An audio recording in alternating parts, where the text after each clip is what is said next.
Hey guys, it's Tori, and today I'm going to be going over all the books that I own that were published pre-1700s that I have yet to read. Couple housekeeping things for this video. It is really windy outside, and I'm using the light from outside to film, so the light's definitely going to go in and out. I have a tree right outside my window that is going to cause the light to kind of flicker because of the wind, and it may hit my window, so I'm going to try to edit out as much of that as possible, but you may hear a little bit of it depending on where I'm at in speaking when it happens. So anyway, just disclaimer on that. I would have used my lighting things, I don't even know what you call them, but my lighting system, see, there it goes. But it's at my parents' house, and this is the one time I really have a chance to film this in order to get it up on time. So anyway, let's get right into this. I'm going to start with several books I have that I've read parts of, but I haven't read the entirety of them yet, so I still have some work to do with them. The first of those being The Prince by Niccolo Machiavelli. I've read several chapters of this, just not the entirety quite yet. All of the ones that I've read part of, I read part of for a class, pretty much mostly in college, some in high school, but mostly in college, and we just didn't read the whole thing, and this is one of those. This is not my usual style of reading, but I did really enjoy what I did read of this, and hopefully one day I will be able to get through the rest of it. Next we have The Aeneid by Virgil. I have read several portions of this, mostly surrounding Dido, but I haven't read the whole thing, and I really want to, because what I read of it, I actually did enjoy it more than the Odyssey, which I have read all of. So I'm very curious to see if that opinion holds up once I've read the entirety of this. Will I read it in this edition? I don't know. Let me know if you know if this translation by C.J. Lewis is any good, because I'm not very good at knowing what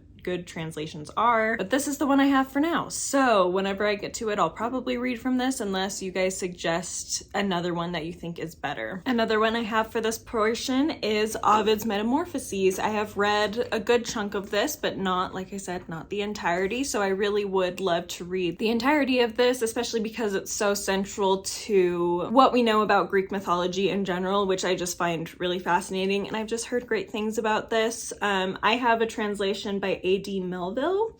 So again, if you know of a better translation, let me know, or if you know this is at least pretty good. Obviously, this is the one I own, so if it's at least pretty good, I'll probably still read it, even if you think there's a better one.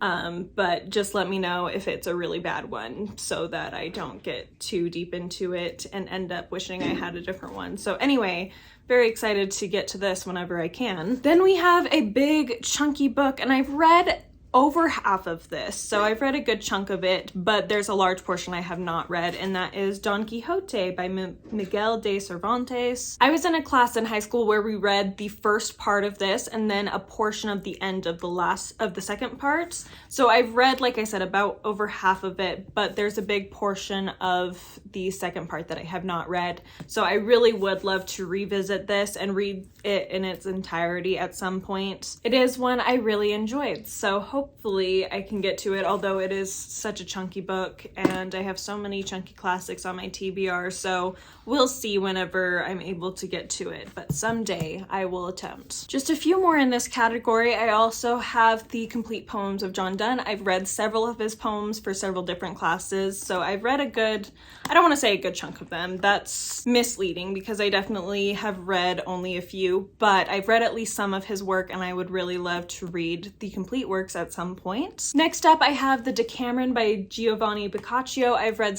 a few stories from this, I shouldn't say several, a few stories from this, and really enjoyed them actually, even more than some of the ones I've read from Canterbury Tales. So I'm very excited to get through the entirety of this at some point, maybe next year, since I am reading Canterbury Tales right now. Also, this edition is just absolutely beautiful, but not too old that I feel like I can actually read out of it. So very excited about that. Also, look at these end pages. Apparently it's from International Collectors Library, so if you're curious about it, I found it in a used bookstore and it wasn't very expensive, especially for a kind of collector's looking book like this. So very excited, like I said. I mean, with all of these, I'm very excited to read them. Obviously, that's why I have them physically. But anyway, this is one I'm definitely looking forward to whenever I can get to it. Next, I have one that I actually have read a portion of the beginning, but not for school. I just chose to start it, and then it was just the wrong time for me, so I stopped and I haven't come back to it. But that is Le Morte d'Arthur by Sir Thomas Malory. This is kind of the original, like, complete King Arthur story that we have, and I really enjoyed what I've read of it so far. I just still have a long way to go. I think I got to page 38 in my copy, so like I said, not very far at all, and I would love to get back into this at some point. I just have to plan a little bit with it because it is so huge and it's written in a language that's a little bit harder to read, so I just need to prepare myself mentally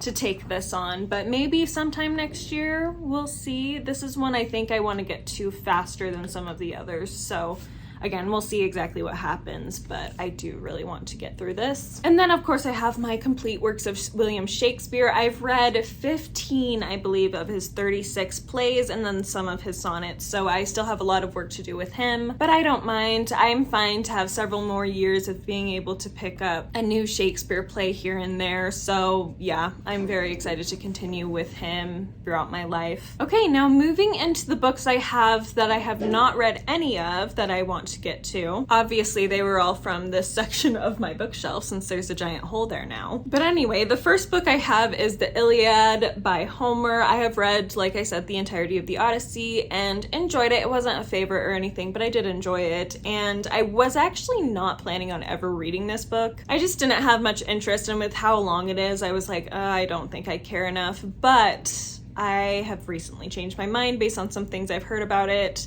and I was able to find this beautiful edition for really cheap, a Robert Fagles translation, who I've heard does a great job. So I just decided to pick it up, and now apparently I'm going to read it someday. When will that be? I really don't know. It could be a very long time away, but I at least have this nice copy, and someday I will get up the courage to finally get to it. Continuing through ancient Greece and Rome, I have the Histories by Herodotus. This was a very spur-of-the-moment decision to purchase this because I believe Jennifer Brooks was attempting to host a read-along of this at one point. And right after I saw her announcement, I happened to see this in a used bookstore, so I just grabbed it. And then I did not even participate in her read-along, and I don't even know if she actually went through with it. I think there may have been a hiccup with that, I'm not sure. But I have it, and so I guess, again, someday I'm going to read it. It's really humongous, so I think this will be a very long time coming whenever I get to it. But I have this nice edition of it, and yeah, I'm sure it will be great whenever I get in the mood for it. Next, we have The Voyage of Argo by Apollonius of Rhodes.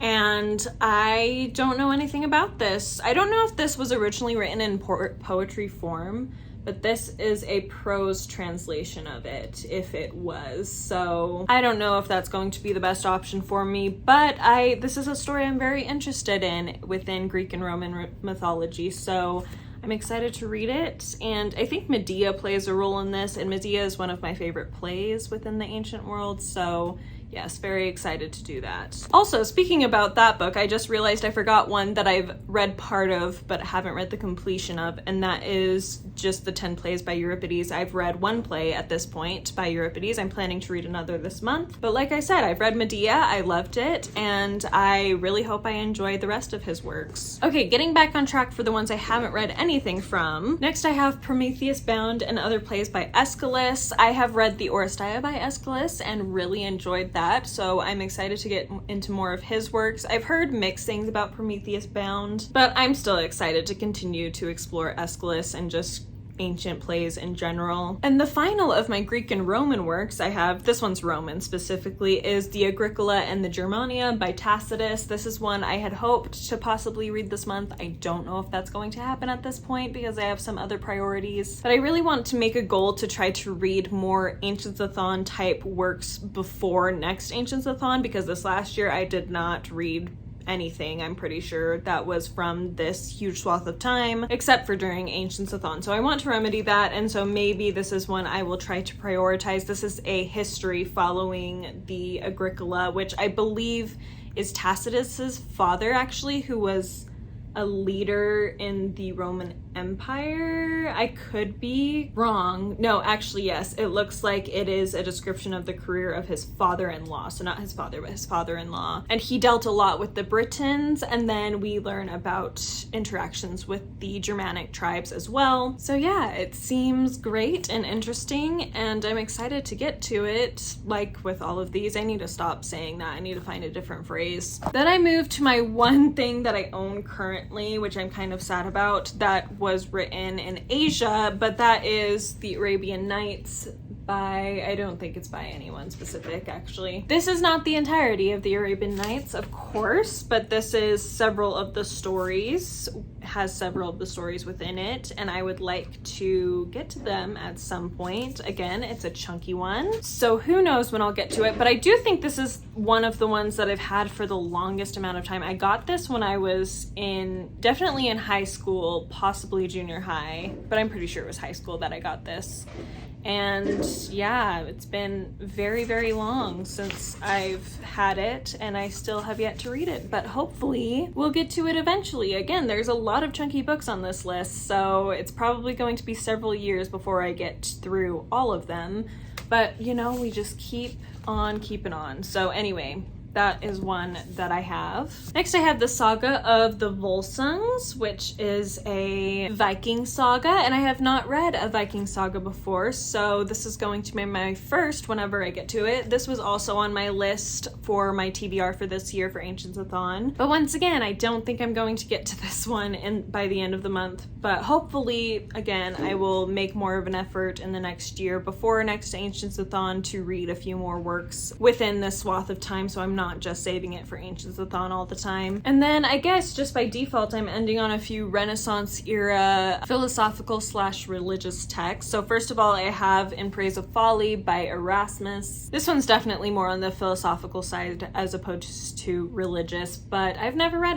Erasmus. I just kind of picked this up on a whim when I saw it in a used bookstore, and it claims that Erasmus is witty on the back, so hopefully that means that this will be somewhat more entertaining than it maybe sounds as a philosophical kind of text. So yes, there's that, and then we move into Erasmus's friend, Thomas More, or my last couple of works are by him. So first we have just selected writings by St. Thomas More. I don't know exactly what's contained. It looks like it has The Sadness of Christ, which is a big work that he wrote. It looks like, at least it's the longest thing in here.